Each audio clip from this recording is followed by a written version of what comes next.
Remember when Hiccup discovered that Toothless wasn't just any dragon, but a legendary Night Fury? That was just the beginning. While everyone in Berk sharpened their axes, Hiccup was busy sharpening his friendship skills.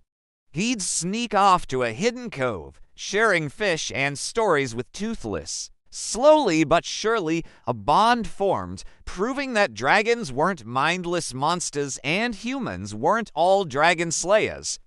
Back in the village, life was an uphill battle for Hiccup. His father, the mighty Stoic, wanted a warrior for a son, not a Hiccup. The other teens, especially Snotlout, loved to remind him just how clumsy and weak he was. But then dragon training started, and everything changed. While the others charged in with shields and shouts, Hiccup used what he learned from Toothless. A gentle hand, a soft word, a bit of dragon nip here and there. And suddenly, the ferocious beasts were as calm as kittens. Everyone was stunned, especially Astrid, the star student who couldn't figure out Hiccup's secret. Hiccup, against all odds, became the top of his class, his prize. The honor of killing a dragon in front of the entire village. Stoic was bursting with pride, but Hiccup was terrified. How could he kill a dragon now? His secret was bound to come out. And it did, thanks to a suspicious Astrid. She followed him straight to the cove and discovered Toothless. But before she could sound the alarm, Hiccup convinced her to take a ride.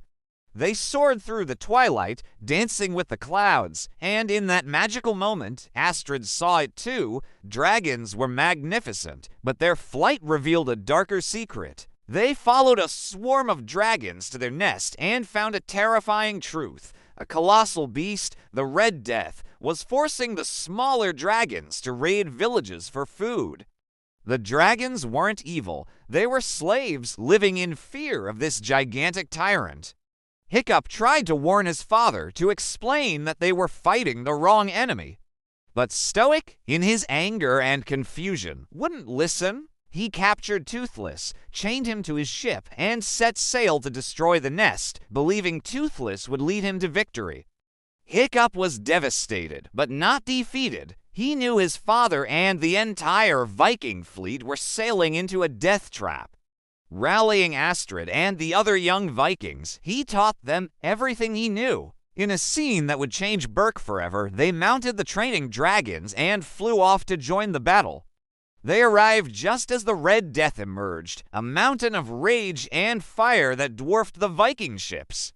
Stoic's army was helpless, but then the sky filled with a new kind of warrior teenagers on dragons, led by Hiccup. In the heat of the battle, Toothless broke free and swooped in to save both Hiccup and a stunned Stoic. Finally, father and son understood. Together, Hiccup and Toothless executed a daring plan. They soared high into the clouds, then dove straight at the Red Death, goading it into a fiery chase. With a perfectly timed plasma blast, they tore the monster's wing, sending it crashing down in a massive explosion. The war was over, but victory had a cost. Stoic found Hiccup unconscious, shielded from the blast by Toothless, but Hiccup had lost his leg in the fall. When he awoke, Berk was a different world. A prosthetic leg was fitted, a reminder of his sacrifice, and beside him was Toothless, helping him stand. The village was no longer a place of fear, but of friendship.